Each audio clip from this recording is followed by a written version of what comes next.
Olá, bem-vindo ao Clube do Livro São Paulo Apóstolo para mais um momento de leitura.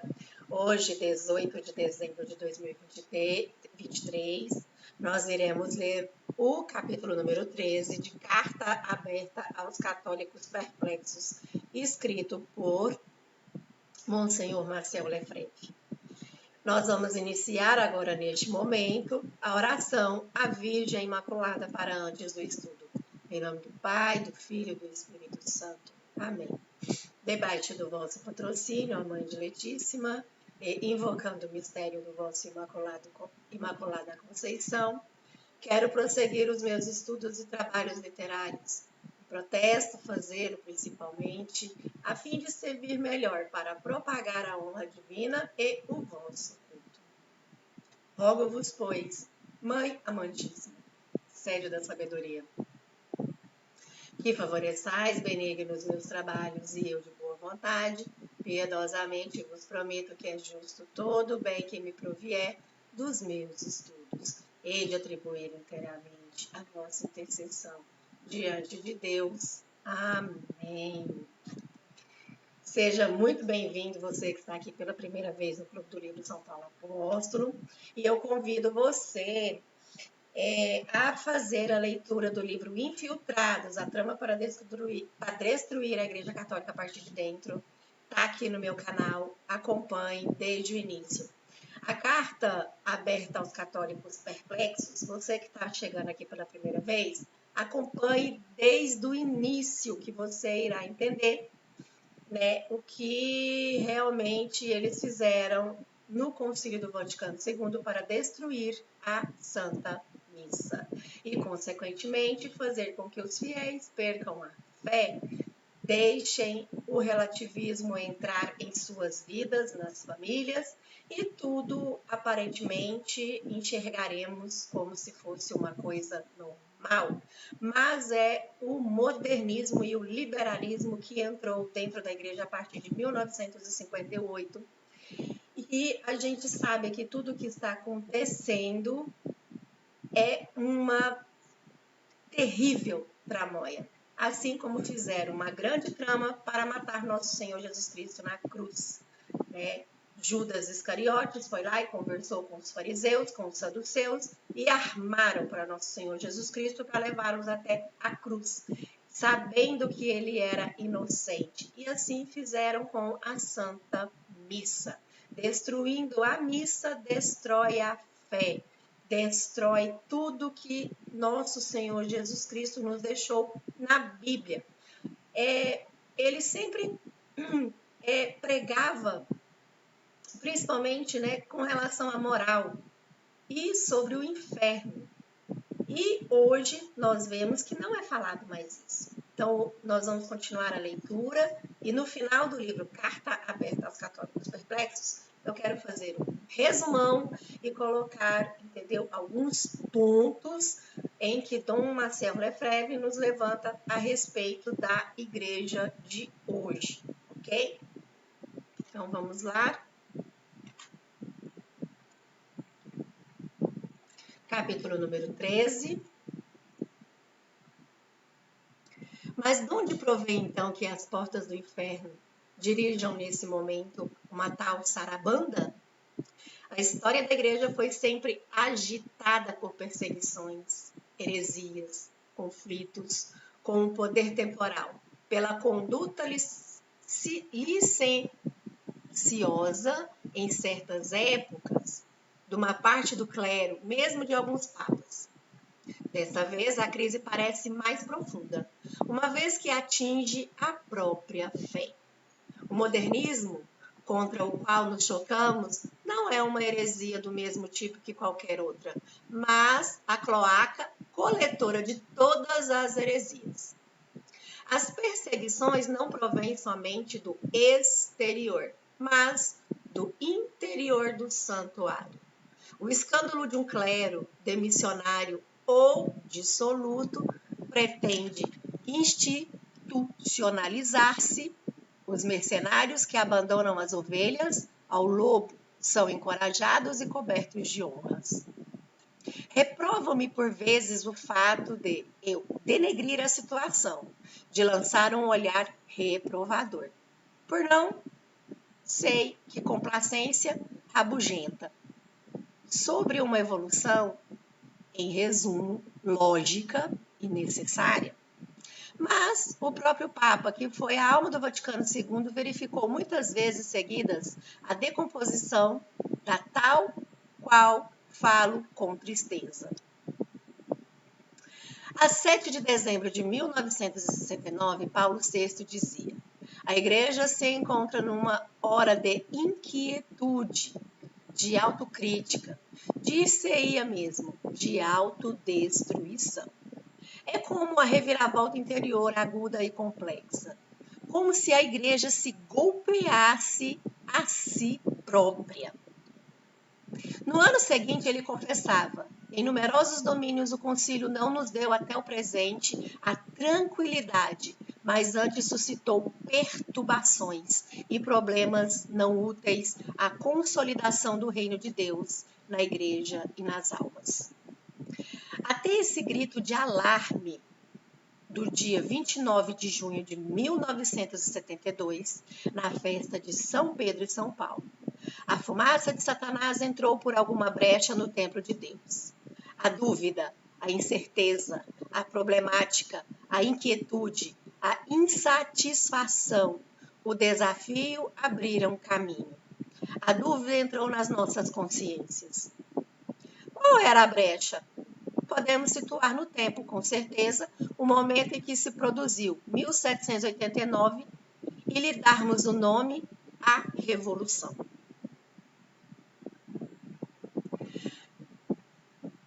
Os princípios maçônicos e anticatólicos da Revolução Francesa levaram 2 séculos para penetrar nas cabeças clericais e nas cabeças mitradas. É hoje um fato consumado. Tal é a realidade e a causa, católicos inquietos, de vossas perplexidades. Foi preciso que os fatos estivessem diante dos nossos olhos para que nós acreditássemos, pois, a priori, julgaríamos essa empresa impossível, incompatível com a própria natureza da Igreja, ajudada pelo Espírito de Deus. Numa página famosa, escrita em 1877, Monsenhor Gaume fazia a própria revolução definir-se. Eu não sou o que se acredita. Não sou nem o carbonarismo, nem o tumulto, nem a troca da monarquia pela república, nem a substituição de uma dinastia por outra, nem a perturbação momentânea da ordem pública. Eu não sou nem os uivos dos jacobinos, nem os furores da montanha, nem o combate das barricadas, nem a pilhagem, nem o incêndio, nem a lei agrária, nem a guilhotina, nem os afogamentos.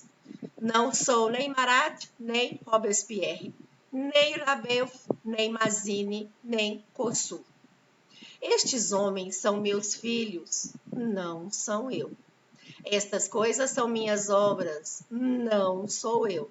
Estes homens e estas coisas são fatos passageiros, e eu sou um estado permanente. Sou o ódio de toda a ordem que o homem não estabeleceu e na qual ele não é rei e Deus ao mesmo tempo.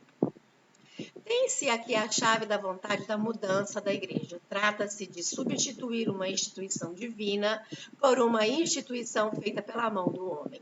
E o homem toma a dianteira de Deus. Ele invade tudo, tudo começa e termina nele. É diante dele que se prosterna. Paulo VI definia essa reviravolta da maneira seguinte em seu discurso de encerramento do concílio. O humanismo leigo e profano apareceu, enfim, em sua terrível estatura e, num certo sentido, desafiou o concílio. A religião de Deus que se fez homem se encontrou com a religião, pois é uma delas, do homem que se faz Deus. Ele acrescentava logo que, apesar deste terrível desafio, não se havia dado nenhum choque, nenhum anátema. Ai dando mostras de uma simpatia sem limites pelos homens.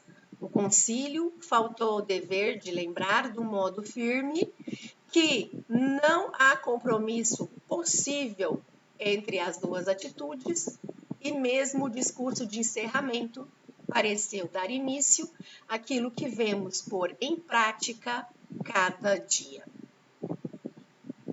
Reconhecei-lhe ao menos esse mérito ao concílio. Vós, humanistas modernos, que renunciais à transcendência das coisas supremas e saber reconhecer nosso novo humanismo, nós também, nós mais do que qualquer outro, temos o culto do homem. Depois ouvimos da mesma boca frases a desenvolverem este tema. Os homens, no fundo, são bons, são orientados para a razão, para a ordem e o bem comum. Mensagem para a Jornada da Paz, em 14 de novembro de 1970. O cristianismo e a democracia têm em comum um princípio de base: o respeito pela dignidade e pelo valor da pessoa humana. A promoção integral do homem, Manilha, 20 de novembro de 1970. Como não estar aterrado por esse paralelo? Enquanto que a democracia, sistema especificadamente leigo, ignora no homem sua qualidade de filho de Deus resgatado. O único aspecto que lhe confere sua dignidade, a promoção do homem não é certamente a mesma, vista por um cristão ou por um descrente. A mensagem pontifical se seculariza a cada ocasião. Em Sydney, em 3 de dezembro de 1970, ouvíamos com surpresa essa afirmação: não há mais isolamento permitido. É chegada a hora da grande solidariedade dos homens entre si, para o estabelecimento de uma comunidade mundial unida à fraternidade. A paz entre todos os homens, certamente, mas os católicos não reconheciam mais as palavras de Cristo. Eu vos dou a minha paz, mas não vou-la dou como a dá o mundo. O liame que unia a terra ao céu parecia ter se rompido. Pois bem, nós estamos na democracia. Isto quer dizer que o povo manda, que o poder provém do número da população, tal como é. Paulo VI, 1º de janeiro de 1970. Jesus tinha dito a Pilatos: não terias nenhum poder sobre mim, se te não fosse dado do alto. Todo o poder vem de Deus, e não do número, mesmo se a escolha do chefe tenha sido feita por um sistema efetivo. Pilatos era representante de uma nação pagã, e não obstante, nada podia sem a permissão do Pai do céu. E eis que a democracia entra na igreja. O novo direito canônico mostra os poderes residindo no povo de Deus.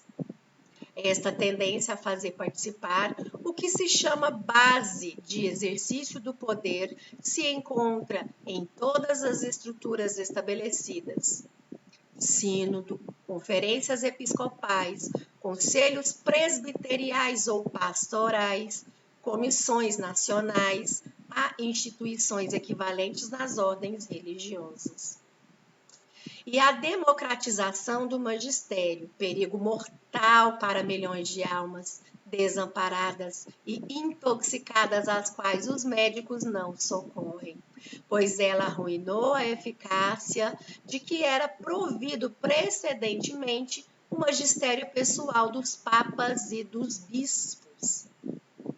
Quando se põe uma questão concernente à fé ou à moral, ela é submetida a múltiplas comissões teológicas que não chegam a pronunciar-se a respeito, porque os membros estão divididos em suas opiniões e seus métodos.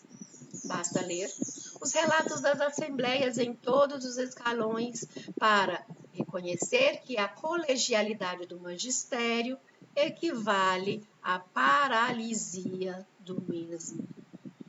Foi as pessoas que nosso Senhor mandou apacentar seu rebanho, não uma coletividade. Os apóstolos obedeceram às ordens do Mestre e até o século XX foi assim. Foi preciso chegar ao nosso tempo para ouvir falar da igreja em estado de concílio permanente, de igreja em contínua colegialidade. Os resultados não se fizeram esperar. Tudo está de pernas para o ar. Os fiéis não sabem a quem se dirigir.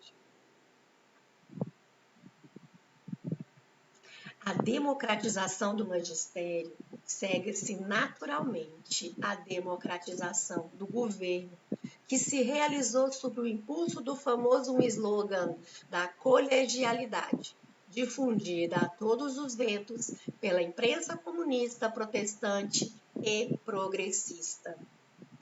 Colegializou-se o governo do Papa ou dos bispos com um colégio presbiteral, ou do padre da paróquia com um conselho pastoral de leigos, tudo articulado em inumeráveis comissões, conselhos, sessões e etc.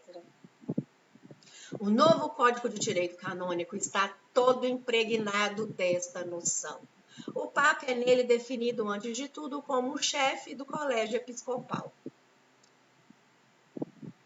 Encontra-se aí a doutrina, já sugerida pelo documento Lumen Gentium do Concílio, segundo o qual o Colégio dos Bispos, unido ao Papa, goza como ele do poder supremo da Igreja, e isto do modo habitual e constante.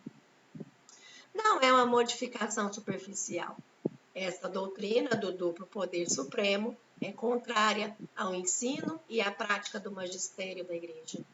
Ela se opõe às definições do Concílio Vaticano I e à encíclica de Leão XIII, Satis Conjuntium. Somente o Papa tem o poder supremo. Ele não o comunica senão na medida em que julga oportuno e em circunstâncias extraordinárias. Só o Papa tem um poder de jurisdição que se estende ao mundo inteiro. Assiste-se, assim, uma restrição da liberdade do poder do soberano pontífice. Sim, é a revolução. Os fatos demonstram que não temos aí uma modificação sem alcance prático. João Paulo II é o primeiro Papa verdadeiramente atingido pela reforma. Podem-se citar vários casos precisos em que ele voltou atrás numa decisão sob uma pressão de uma conferência episcopal. O catecismo holandês terminou por receber o imprimatur do arcebispo de Milão, sem que as modificações exigidas pela comissão cardinalícia tivessem sido feitas. Aconteceu o mesmo com o catecismo canadense, a propósito do qual eu ouvi uma voz autorizada dizer em Roma: que quereis que se faça diante de uma conferência episcopal? A independência tomada pelas conferências foi ilustrada também na França a respeito dos catecismos. Os novos manuais estão em oposição em quase todos os pontos à exortação apostólica Catequese Tradendae. A visita ad limina dos bispos da Ilha de França em 1982 consistiu para eles em fazer homologar pelo Papa uma catequese que manifestamente não tem sua aprovação. A alocução pronunciada no fim da visita por João Paulo II tem todas as características do compromisso, graças ao qual os bispos poderiam regressar de cabeça erguida a seus pais e perseverar em sua empresa nefasta. A conferência do cardeal Ratzinger em Paris e em Lyon indica bem que Roma não aqueceu as razões dadas pelos bispos da França para instaurar uma nova pedagogia e uma nova doutrina, mas que a Santa Sé foi constrangida ao proceder assim por pressões desta sorte, por sugestões e conselhos, em lugar de dar as ordens requeridas para recolocar as coisas no bom caminho e condenar, se for preciso, como sempre fizeram os papas guardiões do depósito da fé. Quanto ao bispo, cuja jurisdição pareceria sim ter aumentado, ele próprio é vítima da colegialidade, que o paralisa no governo de sua diocese.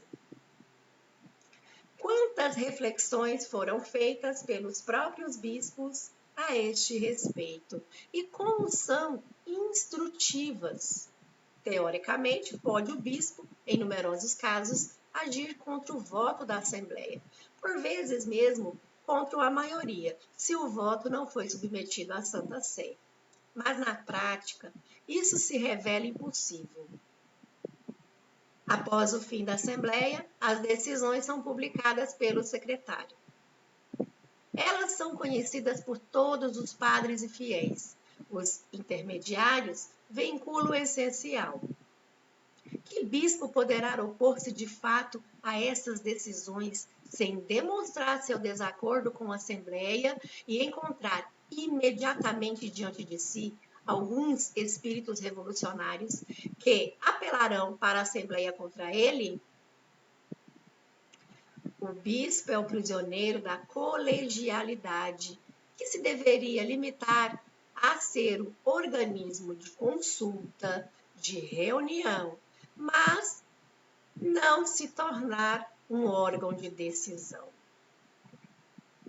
Mesmo para as coisas mais simples, ele deixou de ser o chefe em sua casa. Pouco depois do concílio, como eu visitava nossas comunidades, o bispo de uma diocese do Brasil veio buscar-me muito cortesmente, na plataforma da estação. Eu não posso hospedar-vos no Palácio Episcopal, disse-me, mas mandei preparar-vos um alojamento no seminário menor. Ele próprio me conduziu até lá. A casa estava em efervescência. Envia por toda parte, nos corredores e nas escadas, moços e moças. Esses jovens são seminaristas? Perguntei. Infelizmente, não. Acreditai bem que não estou de acordo com a presença de todos esses jovens no meu seminário, mas é a Conferência Episcopal que decidiu que deveríamos, doravante, fazer sessões de ação católica em nossos estabelecimentos. Estes que vedes estão aqui por 8 dias. Que quereis que eu faça? Não posso proceder diferentemente dos outros. Os poderes conferidos por direito divino à pessoa foram assim confiscados. Quer se trate do Papa, quer dos bispos, em proveito de uma entidade cuja influência não fez senão reforçar-se. As conferências episcopais de CA não datam de hoje. Pio X já as havia aprovado no começo do século. É exato, mas esse Santo Papa lhes havia dado uma definição que as justificava. Estamos persuadidos de que essas assembleias de bispos são da maior importância para manter e desenvolver o reino de Deus em todas as regiões e em todos os domínios, quando os bispos guardiões dão as coisas santas. Põe assim em comum suas luzes. Resulta que não somente percebem melhor as necessidades de seus povos e escolhem os remédios mais convenientes, mas ainda estreitam os vínculos que os unam entre si. Não se tratava, por conseguinte, de uma instituição de caráter oficial, tomando como tal decisões aplicáveis, obrigatoriamente por seus membros. Tanto como um congresso de sábios não fixa a maneira pelo qual as pesquisas deverão ser conduzidas numa tal ou tal laboratório. A Conferência Episcopal funciona como um parlamento. O Conselho Permanente do Episcopado Francês é o seu órgão executivo. O bispo se assemelha mais a um prefeito, a um comissário da República, para empregar a terminologia da moda, no que o sucessor dos apóstolos encarregado pelo Papa de governar uma diocese. Nestas assembleias se vota, os escrutínios São mesmo tão numerosos que foi preciso instalar em Lourdes um sistema de voto eletrônico.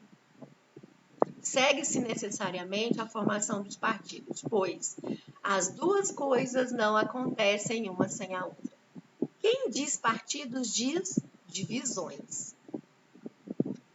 Quando o governo habitual é submetido a votos consultivos no seu exercício normal, ele se torna ineficaz. É então a colegiatividade que sofre com isso.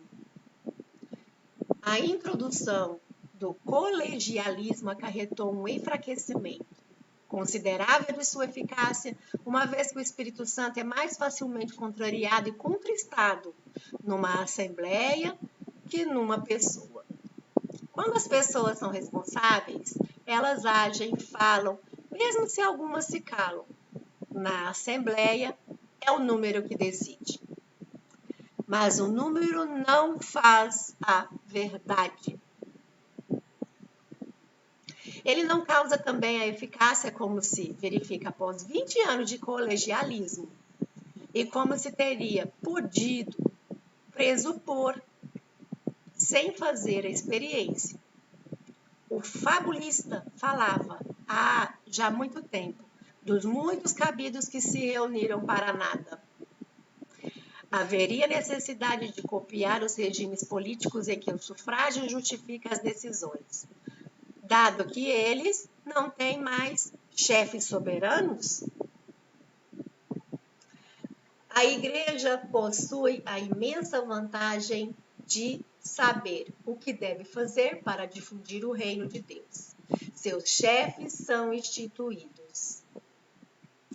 Quanto tempo perdido em elaborar declarações comuns que jamais satisfazem, porque foi necessário ter em conta pareceres de uns e de outros. Quantas viagens incessantes para se dirigirem às comissões e subcomissões, às reuniões preparatórias. Dom Etchegaray dizia em Lourdes, no encerramento da Assembleia de 1978, nós não sabemos mais onde pôr a cabeça. Daí resulta que o poder de resistência da Igreja ao comunismo, a heresia, a imoralidade, diminui consideravelmente. É o que seus adversários desejavam, e é porque eles tanto fizeram no momento do concílio, e desde então, para impeli-la pelo caminho da democracia.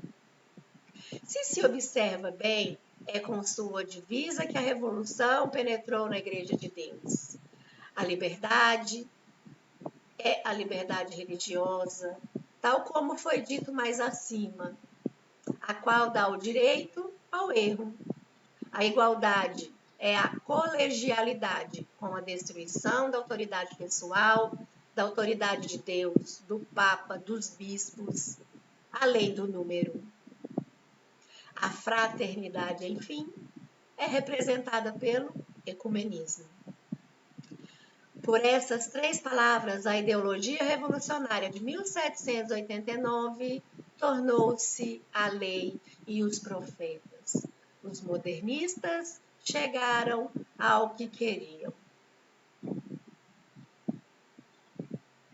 No próximo vídeo, nós iremos ler o capítulo número 14. Fica aqui para vocês meditarem a respeito desta leitura. E eu aconselho vocês a lerem, relerem. E quem quiser a Carta Aberta aos Católicos Perplexos em PDF, eu tenho. É só me pedir aqui. Deixa aqui no comentário, eu quero o PDF, me deixa o número do telefone que eu envio, tá?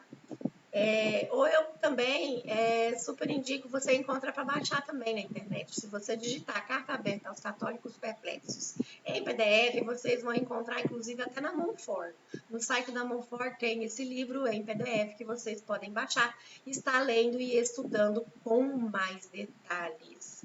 Inclusive, eu aconselho vocês a pegarem livros modernistas, né? Livros que vocês veem de orações, né, atualmente, para vocês estarem realmente pegando essas observações de Monsenhor Marcel Lefebvre e estar comparando como isso aconteceu de verdade.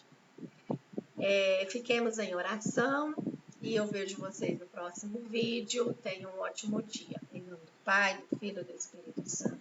Amém. Ave Maria, gratia plena Dominus tecum, benedicta tu in mulieribus, et benedictus fructus ventris tui, Iesus. Santa Maria, Mater Dei, ora pro nobis peccatoribus, nunc